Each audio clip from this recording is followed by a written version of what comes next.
Hey,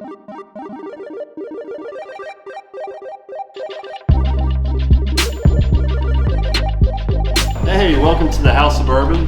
We house the largest collection of bourbon for sale in the world. So we've got bottles here that are, I like to say, 100 minutes old all the way up to 100 years old. A couple of things we specialize here are barrel picks and also hard to find vintage bourbon. We've got bottles from pre-prohibition all the way to the hard to find Van Winkle collections. What do you guys want to maybe sip on? Let's do it, yeah.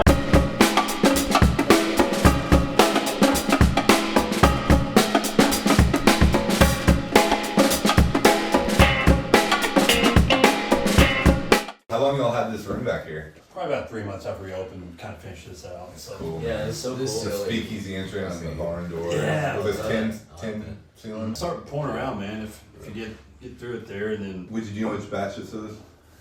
That one, let me take a look at it real quick. Oh, that's either Batch number 5 or 6. It's 6 on the side. Yeah, 6. That's the one we got for sale right now. I like this one. I thought the first 4 he did were slightly better than this.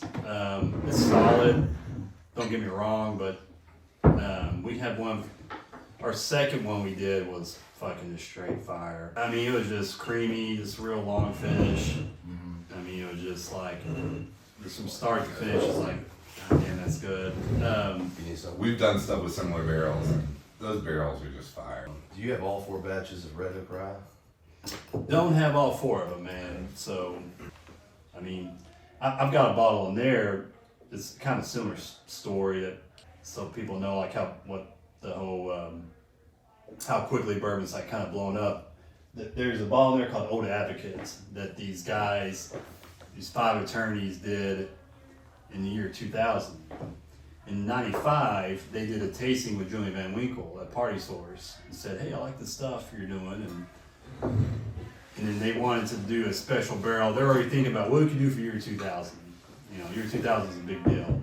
And Julian's like, well, I can do a brand for her, or do a bottle. Like, okay, let's do it. And he didn't think they would follow up. Like a week later, he gets a letter from them. And it's like, yeah, you know, we want to do that barrel. And they all sent the check, that the amount that he asked for, which was $500. So 5 guys wrote him a check for $100, sent it to him. He said, okay, 5 years later, like, well, it's going to cost you $2 a bottle to bottle it and all this stuff. And so they did it. And, you know, they did basically a 15-year Pappy barrel pick in 2000 for about, I mean, what turned out to be about $166 a piece. Damn. So we sold one of those bottles I got in New York for about $12,000. We had a couple of the Pappy 23 picks, single barrels, and those were big boy bottles, about $30,000 bottles there, $35,000. I've never seen a 23 pick. I've seen a few 15s. Yeah. So I know COVID's hit the bar, I'm sure. I mean, y'all are shut down right now, right? Yeah. I mean, we could have grinded out some money, but this wasn't going to be worth it. For a while, there was, I mean, there's so many different emotions people were going through. You had to do food and stuff. And Yeah, like, well, we could have, I guess, Done done hot hot dogs. dogs or like fucking deli sandwiches or some bullshit, but we could have gone around it and technically would have like probably made money, but it was just like, do we want to put that amount of effort in just to barely, you know, or possibly, I mean, we could have lost money. We're fortunate that our banking partner that we had the mortgage on the building has deferred everything, so we're not bleeding money. sure he values y'all being there. Yeah, I mean they're Bourbon County boys, and so they're just like, man, you know, so let's just What it is. regroup in 2021. I appreciate that. Right. Yeah. Right. You know, so anyway, it's, What about the shop here? it's been well, man. 95% of our customer base is out of states. Okay. So Online. we are a tourist destination. Being a destination location, you know, people do spend more. You know, it's like, hey, I'm in Kentucky. You know, Right. I'm here. Like You every got time stuff I'm you're out not Napa, gonna I'm find like, anywhere I'm else. gonna It's all in spend place. $300-400, and I walk out like, God damn it. Anyway, it's been good. It was like the first 6 weeks or 8 weeks. You know, the interstates weren't running, so it's a little slow, but it's been good. Are you all thinking about franchising anywhere else? Not at the moment. It's just, I mean, we get interest from out of state, Right. but it's like we're very. Somehow the politicians did the right thing with this House Bill 100 in 2018 that like you were mentioning earlier, like if you got a bottle, you can buy it, yada yada. I can buy it from you, Right. if I can buy it from a distributor. A bottle that's no longer in circulation or whatever, right? Yeah, Something like that. or if it's not available from a distributor, then I can buy it from him. Okay. So it basically makes the secondary somewhat legitimate. Right. Kind of. I Right. mean, secondary to us, Just in like, Kentucky, right? I mean, we've been doing this a long time before we even had this space. Right. But secondary's always been wholesale for us. Like, when you go on those sites, like, anytime people buy things, that it's usually, I mean, there's always a small percentage who are the buyers. And those people that buy are buying to sell to somebody else. Right. Yeah.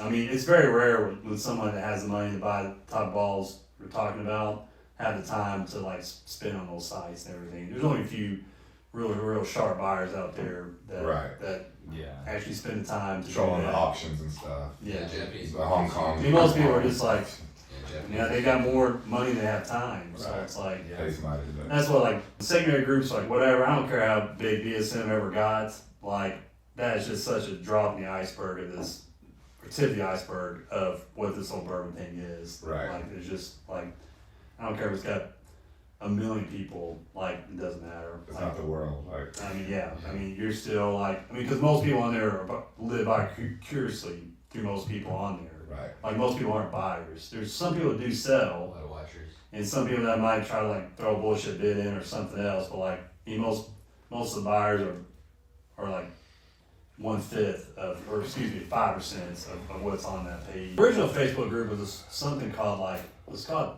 Phil's or Basement. Phil's Basement. Phil's Basement. It's kind of like the marketplace. Yeah. The original Facebook. That was just marketplace. OGs. I mean, he had like Epic, the biggest bottles ever, like probably ever sold on that thing. There were some before it. They just weren't as exclusive to everybody. They let Yeah. everybody join it. I forgot it. I was gonna bring a bottle with me. I was gonna bring an Angel Envy Unicorn. I forgot to bring So it. Oh, good. We man. love that stuff. I have a bottle open and then I've got one It's sitting on my so bar, and good. I don't know if That's I'm my favorite. That's my favorite whiskey I ever had. It's Yeah. It's a controversial It's bottle. really Yeah. good. So what's the story behind it? Well, we're the ones that brought the barrel in. Okay. So, See, I didn't know that. Everybody's all hush hush about it. Even the Right. Nashville guys I know real well that. I mean, it got Nobody wants to it know. got into Nashville. Dave Ramsey's the one that did it. See, that's what I heard. He was bitching about the price and this and that, but it's like, dude, it is what it is. Like, I mean, like technically we own it. Like we don't have to sell it to if we don't want to. Right. But we did. Like Wes asked us, we'd run it for him. Yeah, we'll run it, whatever. It is exceptionally sweet, Yeah, I like it. I think it's very syrupy, very. but Okay. it's you know, don't be naive to think that all that came from the barrel. Okay. Gotcha. Added. Wow. I don't think they'll ever do another one Right. because of that. Yeah.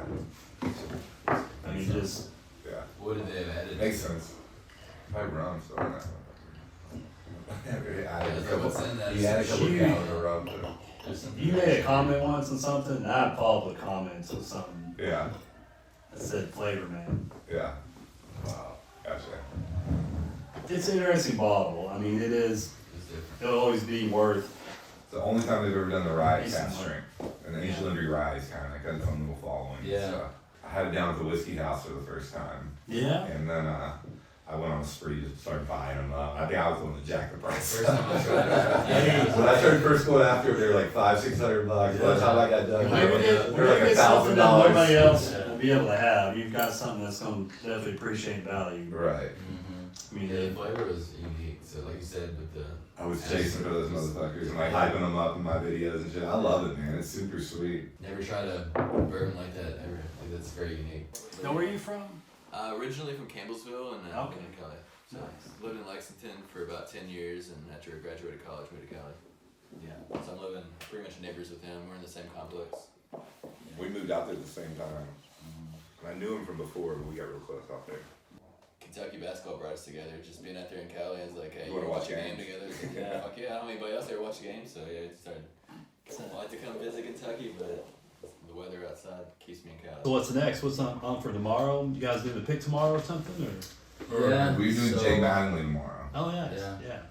Just a full blending experience. Yeah. So the first one we did, it was great. The show turned out great, Mm-hmm. but the actual filming day it turned into more of a tour Gotcha. than like interactions, and that's why we're kind of excited about it because it's going to be full interaction. You know, doing the blend that day.